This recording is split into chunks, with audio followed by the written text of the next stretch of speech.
បងប្អូនដែលចូលចិត្តមុខម្ហូបបែបគ្រឿងក្លែមអាចសាកមកមុខនេះបានគឺបុកសាច់គោជាមួយសណ្តែកគួរហើយនិងត្រយូងចេកសម្រាប់គ្រឿងផ្សំដំបូងដែលយើងត្រូវការគឺសាច់គោបងប្អូនសាច់គោយើងយកសាច់ណាដែលផុយមកហើយសាច់នេះដោយសារតែវាអត់សូវក្រាស់មែនទេបងប្អូនកម្រាស់នឹងប្រហែលជាខ្ទង់មួយថ្នាំងដៃលើសបន្តិចចឹងណាចឹងហើយគឺខ្ញុំអត់ពុះជាពីរទេបន្ទាប់ពីនឹងមកគឺយើងប្រឡាក់គ្រឿងហ្មងប្រេងខ្យងគឺខ្ញុំប្រើ1ស្លាបព្រាបាយម្សៅស៊ុបកន្លះស្លាបព្រាកាហ្វេជាមួយនឹងស្ករ1ស្លាបព្រាកាហ្វេហើយសម្រាប់សាច់គោនេះគឺមានចំនួន3ខាំបងប្អូនយើងដាក់គ្រឿងក្រើចូលហើយប្រឡាក់វារៀងយូរបន្តិចមកប្រហែលជាខ្ទង់4-5នាទីយើងផាប់វាទុកប្រហែលជាខ្ទង់10ទៅ15នាទីអីសិនទៅយើងទៅរៀបចំគ្រឿងផ្សេងទៀតដែលយើងមានដូចជាខ្ទឹមសម្ទេសត្រយូងចេកសណ្តែកគួរអីហ្នឹងសម្រាប់ត្រយូងចេកមុននឹងយើងហាន់ណាបងប្អូនចាក់ទឹកដាក់ក្នុងចានឬក៏ចានដែកអីមួយមកយើងច្របាច់ក្រូចឆ្មាចូលដើម្បីត្រាំវាព្រោះអីត្រយូងចេកបើសិនជាអត់មានអីត្រាំទេគឺវាឡើងខ្មៅអញ្ចឹងណាត្រយូងចេកហ្នឹងបងប្អូនបើចាំហាន់វាឲ្យទាស់ទៅអស់ហ្មងទេទៅយើងហាន់បានបន្តិចតម្លាក់វាចូលក្នុងទឹកត្រាំបដាអញ្ចឹងមកដើម្បីកុំឲ្យវាឡើងខ្មៅយើងទុកវាចោលម្ដុំសិនយើងទៅហាន់សណ្តែកគួរម្ដងសម្រាប់សណ្តែកគួរនេះគឺខ្ញុំអត់ដាក់ច្រើនមែនទេបងប្អូនដាក់ប្រហែលជាខ្ទង់1ខាំ2ខាំអីហ្នឹង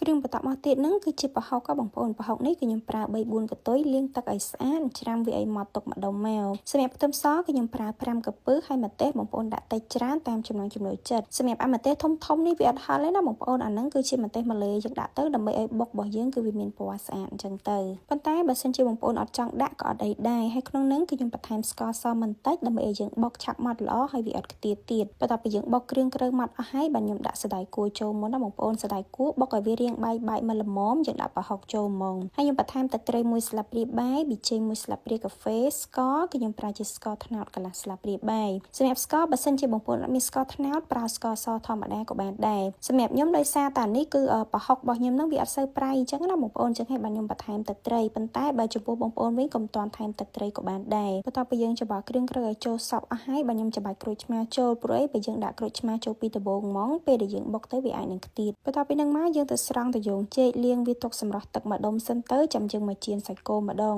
សម្រាប់សាច់គោនេះបើសិនជាបងប្អូនមានប័រចៀនដោយប្រើប័រក៏បានឬក៏ចៀនដោយប្រើប្រេងឆាអញ្ចឹងក៏បានដែរសាច់គោគឺខ្ញុំប្រើភ្លើងរាងក្តៅខ្លាំងហើយចៀនមួយខាងនឹងប្រហែលជាខ្ទង់1នាទីហើយទាំងផ្នែកជ្រុងអីរបស់វានឹងគឺយើងចៀនទាំងអស់ហ្មងបងប្អូនដោយសារតែសាច់គោនេះគឺវារាងក្រាស់ហើយសម្រាប់ការចៀនរបស់ខ្ញុំនេះគឺអត់យកឆ្អិនទេណាបងប្អូនខ្ញុំយកឆៅទេនិយាយតែនេះគឺវាឆ្អិនតែខាងក្រៅប៉ុន្តែនៅឆៅខាងក្នុងបន្ទាប់ពីយើងចៀនវាឆ្អិនហើយគឺខ្ញុំអត់តន់យកមកហាន់ភ្លាមទេយើងទុកសាច់គោនឹងឲ្យចុះត្រជាក់សិនចាំយើងយកមកហាន់ហើយដោយខ្ញុំមកបញ្ជាក់បងប្អូនជាងសាច់គោនេះឆ្អិនតែខាងក្រៅទេបើបងប្អូនខ្លះទៀតសាច់គោនឹងគឺគាត់យកមកបុកទាំងឆៅហ្មងនិយាយទៅបានដូចគ្នាចង់ធ្វើដូចខ្ញុំអញ្ចឹងក៏បានយកទៅអាំងក៏បានឬក៏ដាក់ទាំងឆៅក៏បានដែរអាស្រ័យលើយើងចូលចិត្តញ៉ាំរបៀបម៉េចអញ្ចឹងណាហើយសម្រាប់ខ្ញុំដោយសារតែត្បាល់របស់ខ្ញុំនឹងវារាងតូចពេកបងប្អូនអញ្ចឹងហើយគឺខ្ញុំចាក់គ្រឿងទាំងអស់នឹងចូលក្នុងចានច្របល់ចូលគ្នាហ្មងព្រោះអីសម្រាប់សាច់គោហើយនឹងត្រយូងចេកអីហ្នឹងយើងអត់ចាំបាច់បុកទៀតទេបងប្អូនយើងបុកតែគ្រឿងទាំងប្រមាណមកពីដំបូងឲ្យចូលជាសព្វទៅយើងដាក់ក្នុងចានច្របល់ចូលគ្នាបន្ទាប់ពីយើងច្របល់វាចូលជាសព្វល្អហើយចុងក្រោយយើងបន្ថែមជីមកបងប្អូន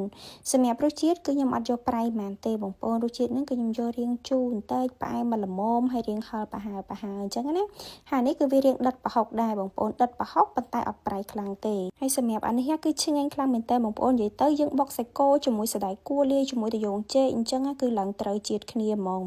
ហើយបន្លែយើងអាចផ្ទាប់បានទៀតណាបងប្អូនយើងមានដូចជាសណ្តែកគួរដែលយើងនៅសល់ហ្នឹងយើងមានជីមានកូនស្ពៃបូកូជាមួយនឹងត្រយូងចេកដែលយើងសល់ហ្នឹងយើងអាចផ្ទាប់ញ៉ាំក្រៅបានឬក៏មិនអញ្ចឹងទេយើងញ៉ាំតែក៏បានដែរបង